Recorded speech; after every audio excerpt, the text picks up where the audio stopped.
I think the bets this time are going to be interesting. Yeah. Will To be honest. people give up their beliefs in the gods of Fat Five for the pretenders in gaming Praise. into rhythm? Praise be. Right, instant ban of Tyrael, which feels like a little bit of a target ban, and respect ban of Varian, meaning Zarya comes out free, which was their target ban from the last game. Because that's instant, I feel like that's a gaming in the rhythm pick, just in general there. Yeah, definitely. But it's obviously not the Zarya one-trick pony, because obviously the player was able to play something else in the last game. But a clear favorite. Yeah. I don't blame them. Also, it's Infernal Shrine. Zarya is pretty good here. But Malfurion Tychus, yeah, pretty good. Really nice.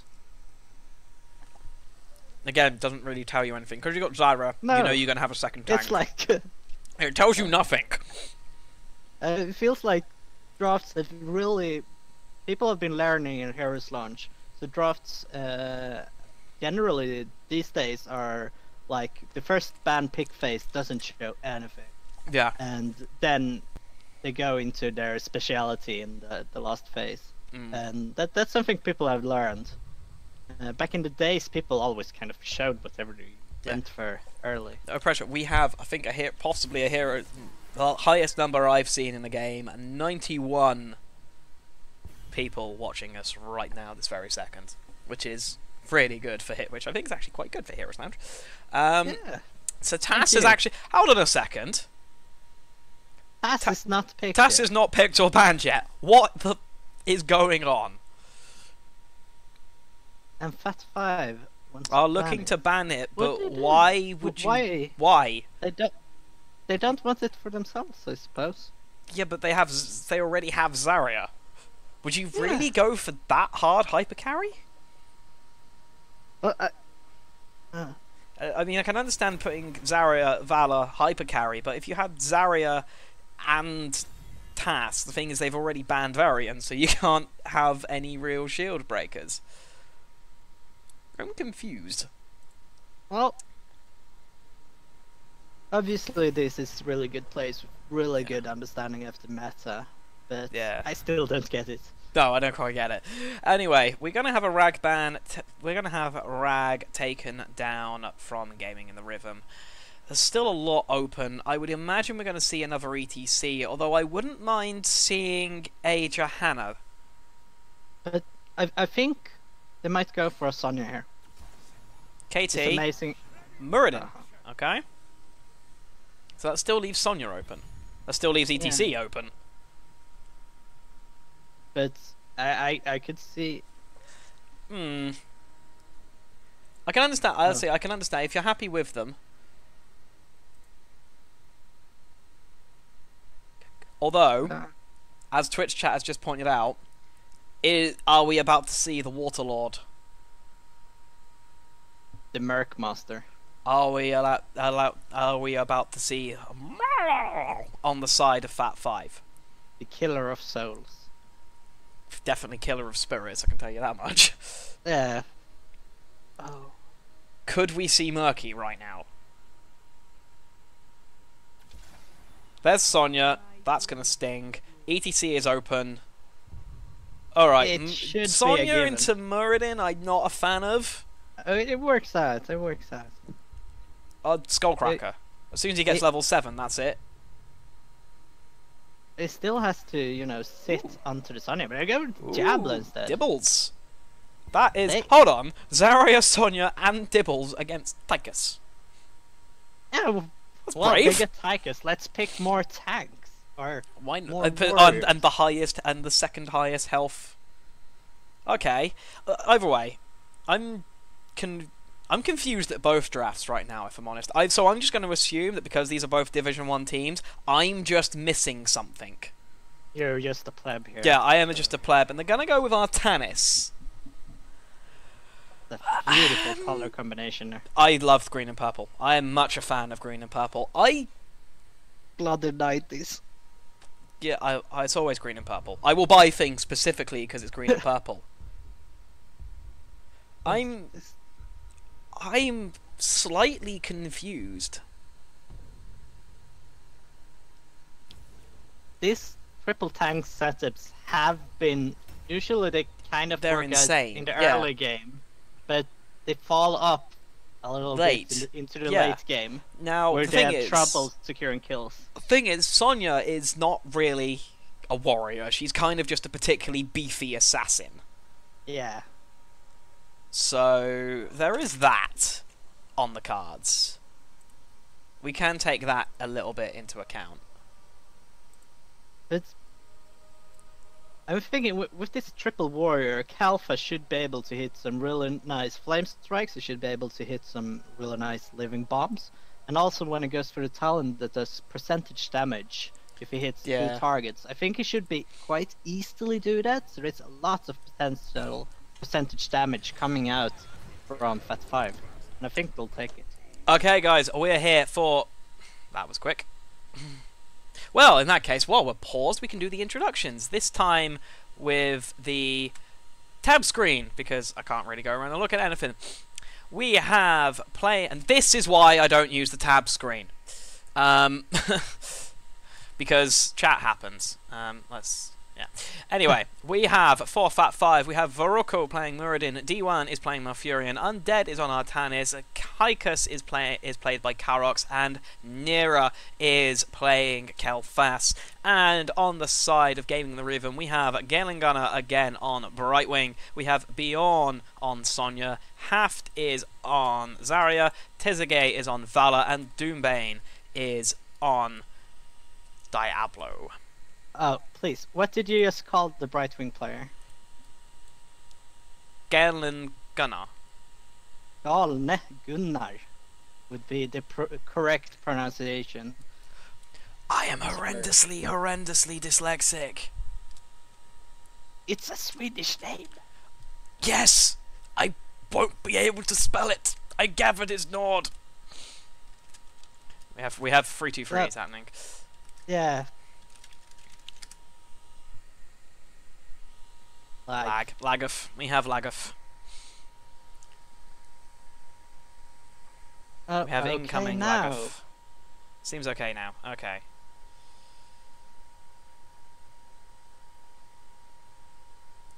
Okay, ready? Let's go.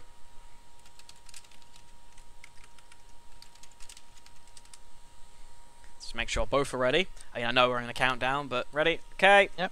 Go. I'm not doing a countdown while we're in this stage of the game. Let's just go. Let's just get this done. Yeah, 3 to 1 does feel kind of extreme at this point of the game. We still have 15 seconds and but hopefully no one was taken by surprise and should be able to give us a good game now.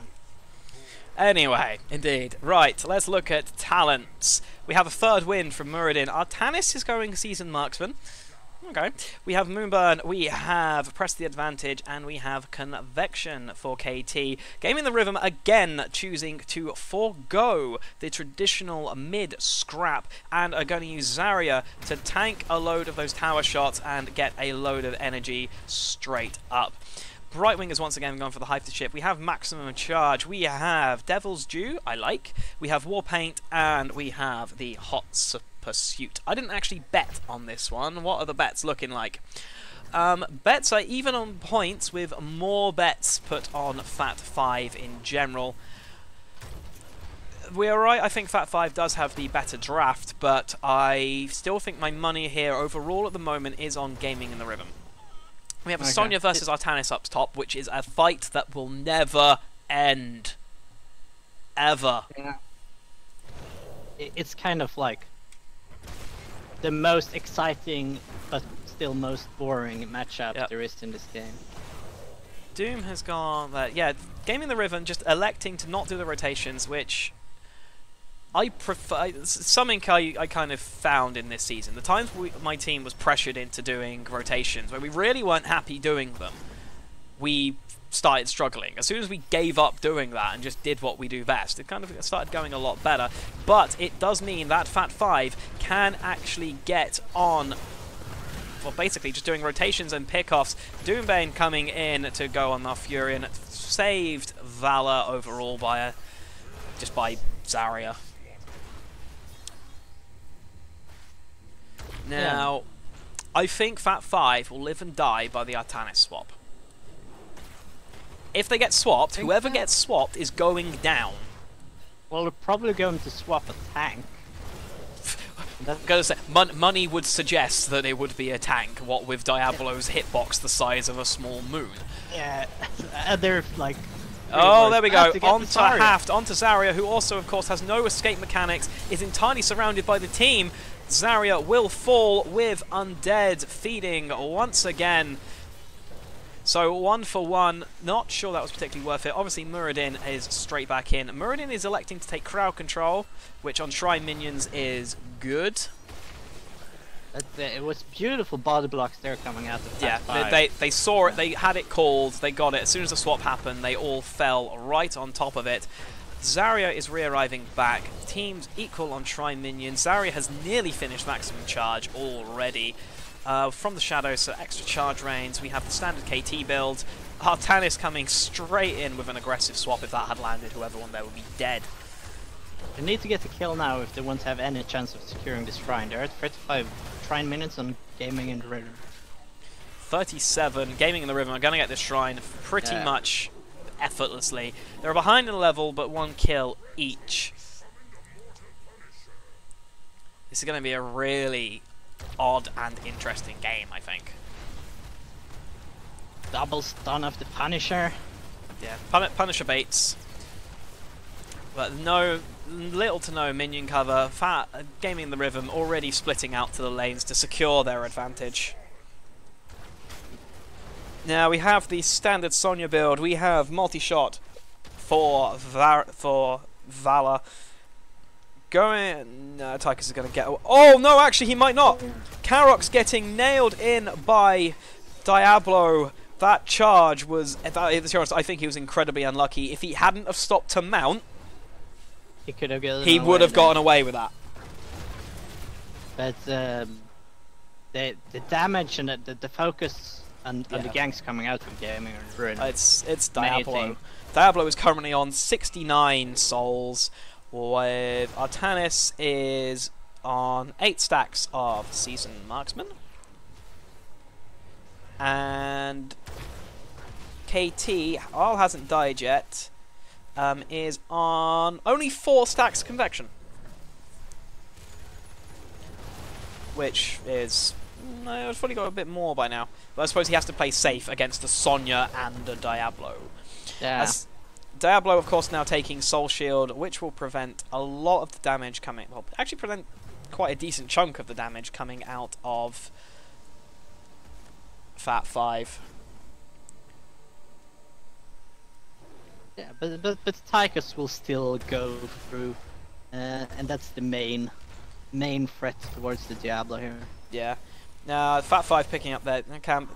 Tychus is far and away ahead on both siege and hero damage on Fat 5, which is not entirely surprising, with Valor bringing it up on the side of Gaming in the Rhythm.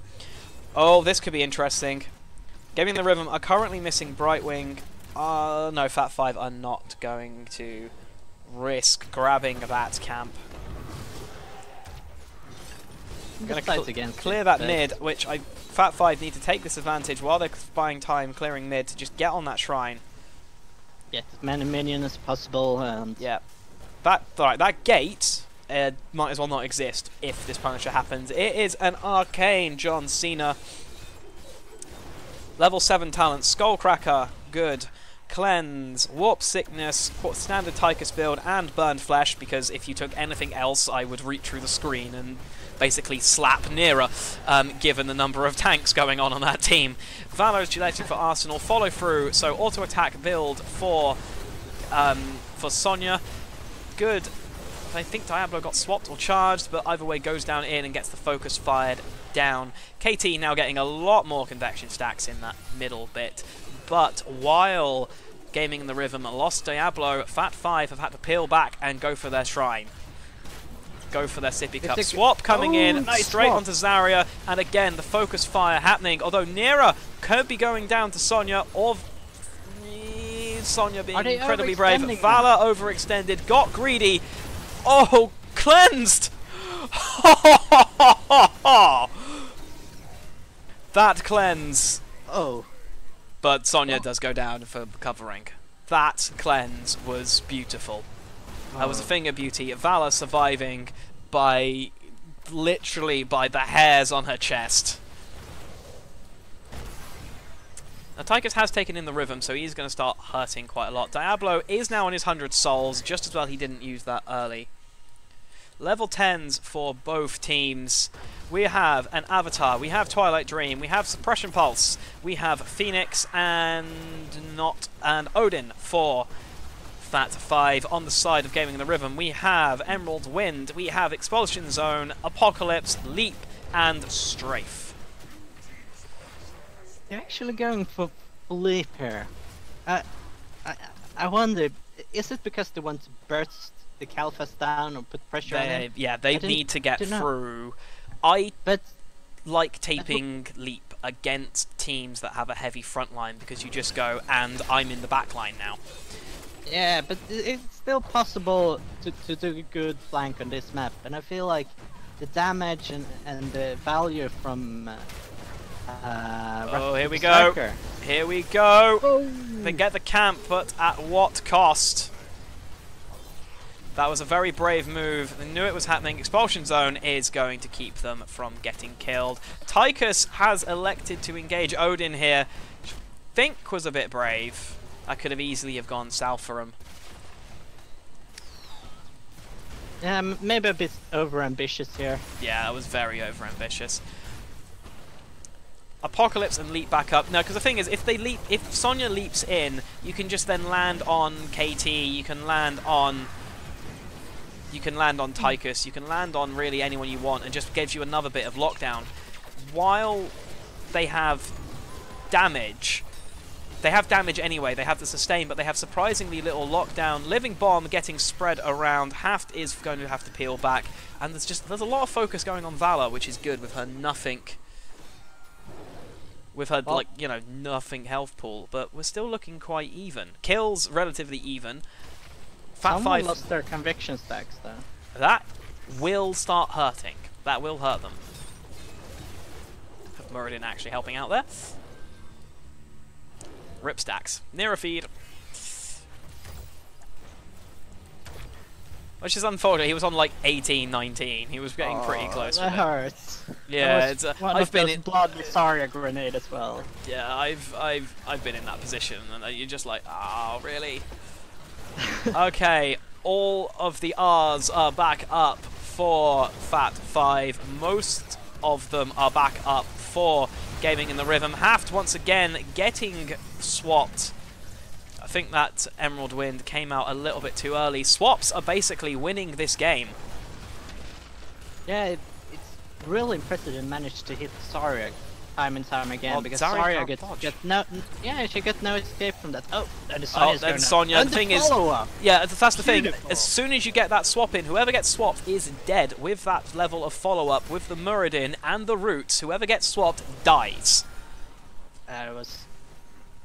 But if those swaps, as we've seen, if those swaps start getting missed, Fat 5 start getting into trouble. Does seem like that. But a Frozen Punisher is going to march down the bottom lane and Gaming in Rhythm.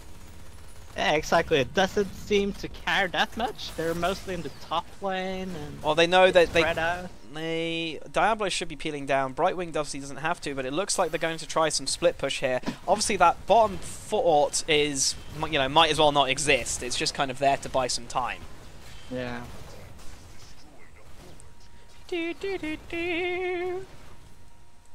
Is this a reference? I'm totally incapable of. Have you not seen the? You clearly have not actually watched wrestling. Oh, Undead swapped in, but is now caught behind the gate and keep. Undead has not gone down. How's he not dead? Now he goes down. Diablo will fall and does not have the souls to come back from there. I'm not sure what didn't cause that swap to go on, but I know it happens if the enemy hero is rooted. Yeah, it also happens when you're playing an Artanis and you can't really stop yourself from doing it. You get to a habit of going go and then go, oh no! Yeah. I honestly think the worst pick of Gaming in the Rhythm here, honestly, was Sonya. Purely because Fat 5 already had Muradin. There's...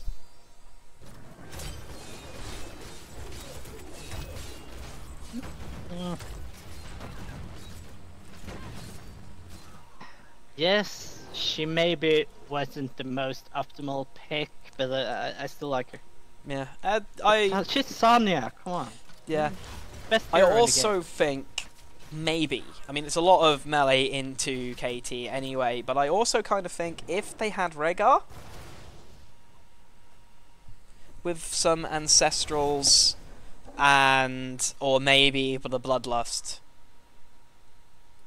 I think they would have a bit more oomph in team fights. Yeah. That's all I think they're lacking. But also, it's just swaps. Swaps are literally Undead with his swaps is literally winning the game. Yeah, with no burst heal potential apart from a sorry shield, it's really difficult for them to keep whoever gets swapped alive, unless Doombane gets able to like charge in and like make it a real fight. This is also the other problem. I also think while there is Sonya who can follow up, a lot of the time I do seem to see is that people take Diablo. He's a really good tank, but when he goes in, he doesn't really have anyone backing him up. Well, maybe that's where the leap comes in. Yeah, that's the only thing I can assume. Expected to happen. Yeah. Whereas if maybe had taken, I can't remember what Diablo's other level 4 talents are, but he's then got the extra range, whereas Sonya just can't get that range. You know? Yeah. We'll see how they do it here in the late game as well. Sonya has elected for Mystical Spear, yeah, because she can't rely on spinning. It does have level 16s for both teams. This is the time to go for it. Brightwing is still not here yet. Oh, we have Game Train. Oh, there's the leap. Good cleanse pulling him out. Diablo is going to peel away with 300 health. Down goes Tychus to Vala Focus Fire. Vala spinning. Muradin is going to attempt to trace down, and so is Artanis going to attempt to chase down Vala. Bjorn, Galen is, Brightwing will go down eventually. It's a matter of time. There we go. And Sonya is still spinning away. I'm not sure what got Vala in the end. Yeah, I would have preferred to see Speed. Yeah, there we go. Speed. Yeah, she gets punched down by Undead. And he's chasing. Yeah.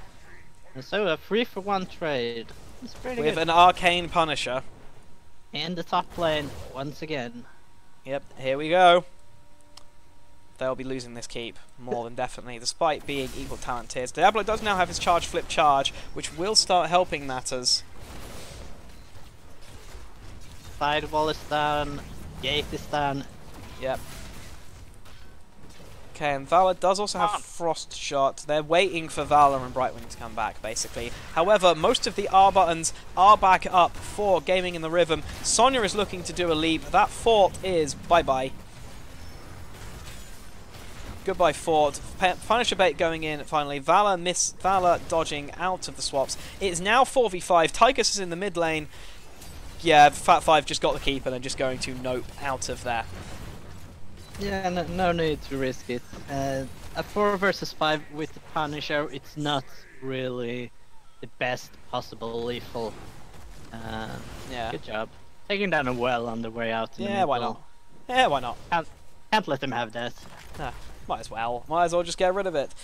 Numbers-wise, KT has now caught up. Has KT finished Convection yet? No! Nero has still not completed Convection. Feels bad. Halfway through. Halfway through once more. I mean, Nero feed incoming. And oh I no, think we I have a survived problem the first again. Missing Brightwing. Here he comes. Leap going in. Excellent. Now nailing down Nera. Goodbye, Convection Stacks once more. There's just too much split going on. Down will go Tychus to basically to Diablo. Now I think they're starting to get some traction back. Muradin didn't get hit by the roots by what I can only assume was sheer luck there. Yeah, but really, they didn't have to take this fight. They were half a level from level 20. Yeah, they They should still have just held decide, back a bit. like, yeah, let's attack them. And it's Yeah. like, ah. It's not a full throw, but is going to allow Gaming the Rhythm to get some wind back into their sails. They might even get 20 before the next Immortal phase. They should do. There's no reason why they Punisher phase. shouldn't. But if Gaming in the Rhythm can get this fort down, there's Gaming in the Rhythm also have a lot more XP locked into structures. There's a lot more free XP, if you will, knocking Right, around. doing the split soak, and it's a lot of XP in this top lane. It's 2.5 minion waves, at least. Yeah. Now, there is something else to consider, is of course Artanis has gone Titan Killer and Triple Strike. That's why he's absolutely tearing them a new one. Yeah, that's making Diablo having a really bad day. Yeah. Yeah, for Christ, yeah, actually. Does Diablo... Yeah, Diablo's got... Right, so every time Artanis presses Twin Blades, Diablo loses about 700 health. Near enough. But, oh, they're not... Yeah, level 20... Well, what was level 19? There's no point Gaming in the Rhythm even going down there. They're not going to get down there in time to prevent them from getting that Punisher. Need to peel back, get behind their keep before this goes too far south. Whistling attacks coming out from the Tychus. Tychus, no real surprise. Excellent APOC. In comes the chain stun. Nera goes They've got down. Yeah, Nera goes down. Nera feed once more. But Sonya and Diablo have left Zarya and Vala far behind. A bit of miscommunication there. Vala, yeah, they just left. They've got far too greedy, chased a little bit too much. Down to 3-on-3. Brightwing is still up. Sonya popping her shields. That will bring down Undead on Undead on Artanis, leaving Mouth still up. Great route there. And yes, it's going to get away. But the thing is, they got a Punisher on the core. On the court, which should go down relatively sharp. It's just a Mortar Punisher, fortunately, so that shouldn't do too much. Diablo versus the Punisher. Yeah, Diablo's back up to 30 souls due to kills afterwards, but yeah, Punisher is just getting distracted by minions. Punisher is foreheading.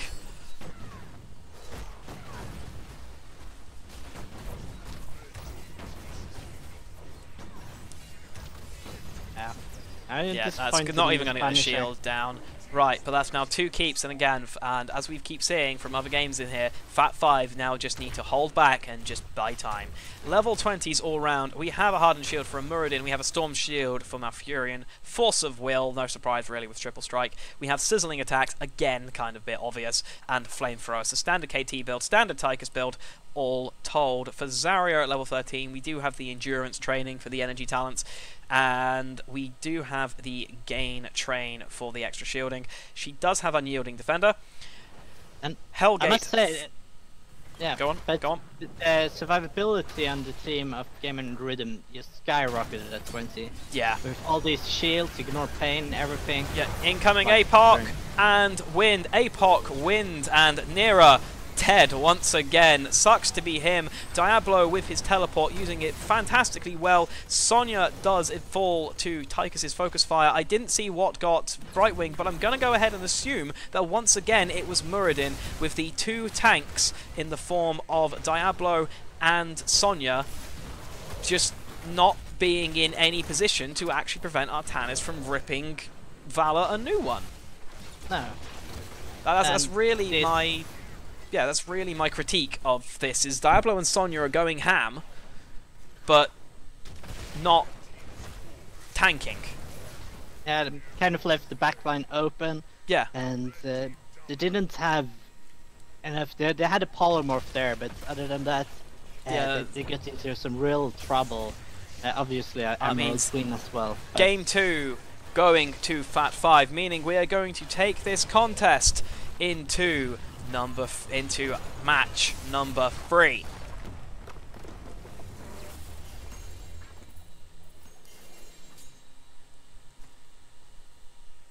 I think.